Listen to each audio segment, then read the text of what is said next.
Hello everyone, Girnar coaching academy या चॅनलवर तुमच्या सर्वांचं स्वागत आहे। वयवारीच्या फर्स्ट लेक्चरमध्ये पार्ट 1 मध्ये आपण वयवारीची कोणतीही एक्झाम्पल सोडवण्यासाठी सर्वात महत्त्वाचे 3 पॉइंट्स बघितले आणि काही बेसिक एक्झाम्पल बघितली। आता त्याच्या पुढचीच अजून एक्झाम्पल आपण या व्हिडिओमध्ये कव्हर करूयात। तर पहिला प्रश्न बघूयात। सीता, गीता व बबिता यांच्या वयाचे गुणोत्तर 2:3:4 आहे।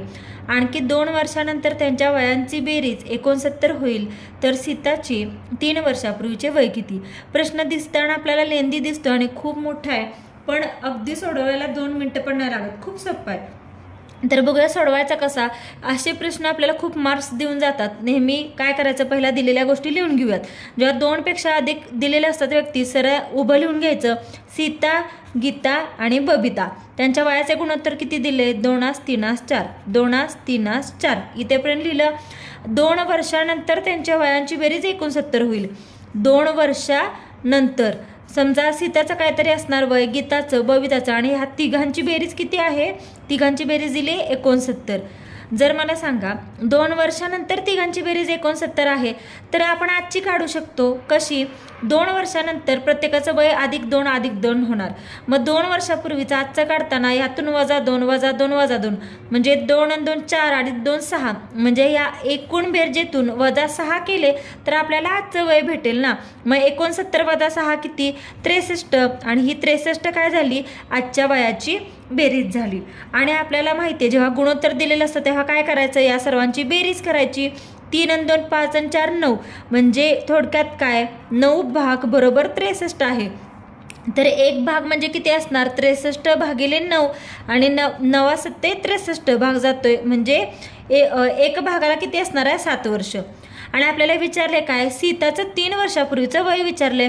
हे 7 वर्ष 1 भाग आहे, सीताचं 2 गुणोत्तर आहे म्हणजे आजचं तर वय काढू शकतो आपण 7 गुणिले 2 14 वर्ष हे सीताचं आजचं वय आहे। आणि विचारलंय आपल्याला 3 वर्षापूर्वीचं, म्हणून काय करणार? या 14 मधून -3 करणार म्हणजे आलं काय? 11। हे 11 वर्ष हे सीताचं 3 वर्षापूर्वीचं वय झालं म्हणजे आपला आन्सर काय? Option number 2। नेक्स्ट क्वेश्चन बघूयात।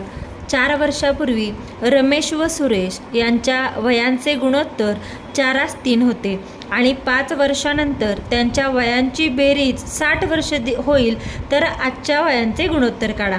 आता सर्वात पहिला दिलेल्या गोष्टी लिहून घेऊयात। काय दिले? रमेश आणि सुरेशचं दिले आणि कधी दिले ते महत्त्वाचं आहे। कधी दिले? 4 वर्षापूर्वीचं दिले। काय दिले?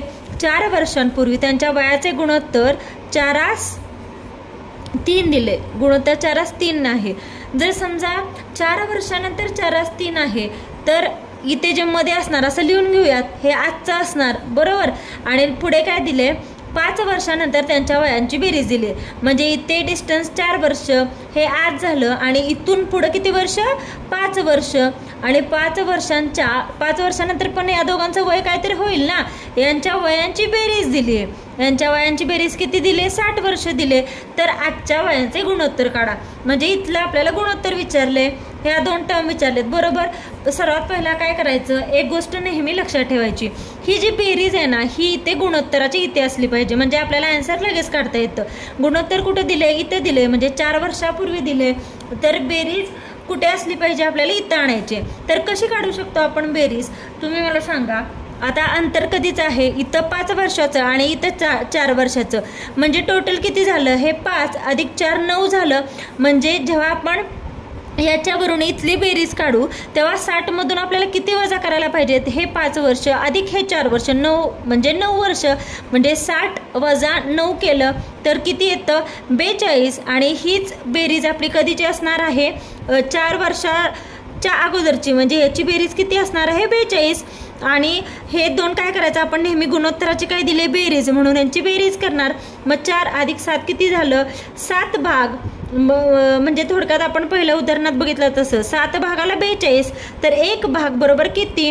मग 1 भागाचं आपण कसं काढतो? 42 भागिले 7 7नी भाग जातोय 7 सक्क 42 हे झालं एका भागाचं। मग यावरून आपण काढू शकतो काय काढणार? रमेशचं किती आहे? 4। मग 4 गुणिले 6 6 चोक आलं 24 आणि सुरेशचं किती आहे? 3 मग काय करणार 3 गुणिले 6 6 18. हे कधी झालं 4 वर्षापूर्वीचं झालं. पण आपल्याला कधीचे विचारले आजच्या वयांचे गुणोत्तर विचारले. मग आजचं वय म्हणजे कधी आहे हे जर 4 वर्षापूर्वीचं आहे तर आजचं काढताना +4 करायला पाहिजे. म्हणजे 24 + 4 किती येतं 24 + 4 28 आणि 18 + 4 किती येतं 18 + 4 22. म्हणजे या दोघांचे आपल्याला हे आजचं वय झालं आणि यांचं आपल्याला गुणोत्तर काढायचं आहे. म्हणजे 28 भागिले 22 काढायचं आहे. इथं 2 भाग जातोय. बेके बे बेचोक 18 आणि बेके बे म्हणजे 14 11. हे झालं आजच्या वयांचं गुणोत्तर. कोणाचं विचारलंय रमेश आणि सुरेशचं. हे पण बघायचं कन्फ्युजन होता कामा नये. 14 11 म्हणजे याचा आन्सर काय ऑप्शन 2. पुढचा प्रश्न बघूया. राजू व संजू यांच्या वयाचे गुणोत्तर 3:4 आहे व त्यांच्या वयांचा गुणाकार 108 आहे. तर राजूचे आजचे वय किती? आतापर्यंत आपण जी एक्झाम्पल बघितली त्याच्यामध्ये काय होतं त्यांच्या वयाचा बेरीज किंवा वजाबाकी होती. पण इथे काय दिले गुणाकार दिलाय. तर एक छोटीशीच स्टेप आहे ती फक्त करायची, बाकी सगळं सेम करायचं. आता दिले काय ते आधी लिहून घेऊयात. राजू आणि संजूचं दिलंय आपल्याला वयाचे गुणोत्तर दिले ते किती आहे 3:4 हे मानून घेतलं. पण आतापर्यंत बेरीज वजाबाकीमध्ये आपण फक्त संख्या घेत होतो. इथे काहीतरी लेटर घ्यायचं. सपोज आपण 3x आणि 4x असं घेऊयात आणि दिले काय त्यांच्या वयाचा गुणाकार 108 दिलाय. आता सेम बेरीज होती तेव्हा बेरीज केली गुणोत्तरांची, वजाबाकी होती तेव्हा वजाबाकी केली. आता गुणाकार आहे म्हणून आपण गुणाकार करूयात. मग या दोघांचा गुणाकार किती येतो 4 त्रिक 12 आणि x × x x² आणि तो किती दिलाय यांचा गुणाकार आहे 108. आता हे सॉल्व्ह करायचं. मग x² बरोबर 108 भागिले 12. इथे 12 ने डायरेक्ट भाग जातोय. 12 × 9 108. मग x² बरोबर 9. तर वर्गमूळ काढायचा आहे. x ची किंमत किती आली 3 आली. तर आपल्याला विचारले काय राजूचे आजचे वय किती विचारले आणि राजूचं वय किती घेतलंय आपण 3x. मग x ची व्हॅल्यू भेटली आपल्याला 3. मग 3x मध्ये ही व्हॅल्यू टाकायची. 3 × 3 बरोबर 9.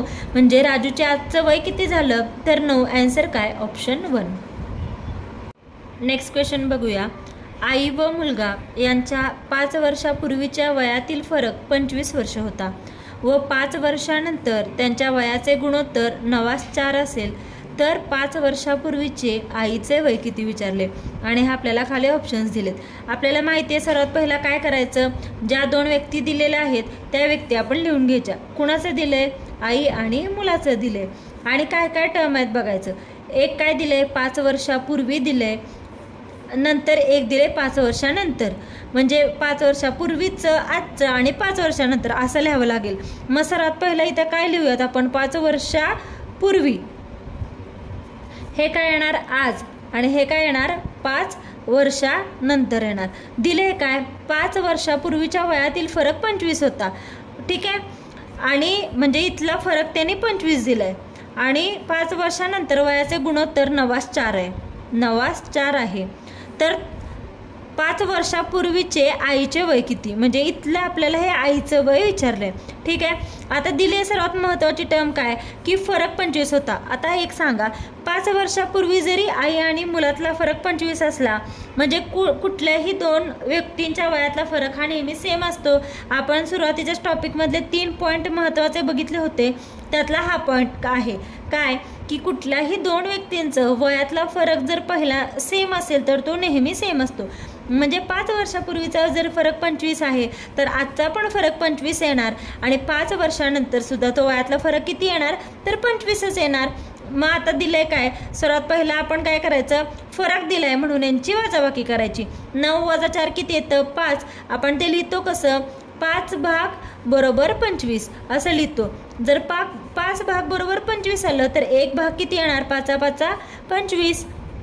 आणि आपल्याला विचारले काय आईचं वय म्हणून काय करायचं आईचं किती आहे गुणोत्तर 9. मग 9 × 5 करायचं. 9 × 5 किती आले 45 आले. पण हे 45 कधीचं वय आहे 5 वर्षानंतरचं आणि आपल्याला विचारलंय 5 वर्षापूर्वीचं. म्हणजे जर इथं 45 आहे 5 वर्षानंतर तर आजचं काय येणार 45 + 5 येणार 40. हे झालं 40 आजचं वय. आपल्याला काढायचं आहे अजून 5 वर्षापूर्वीचं म्हणून परत 40 - काय येणार 5 येणार आणि 40 - 5 किती येतं 35. म्हणजे आईचं 5 वर्षापूर्वीचं वय किती झालं तर 35 वर्ष. म्हणजे याचा आन्सर काय option 2. Thank you for watching. Please व्हिडिओला लाईक करा, शेअर करा, कमेंट करा आणि चॅनेलला सबस्क्राईब करायला विसरू नका. आणि अशा प्रकारचे कोणत्या टॉपिकवरचे व्हिडिओ तुम्हाला पाहायला आवडतील ते कमेंट करून नक्की सांगा.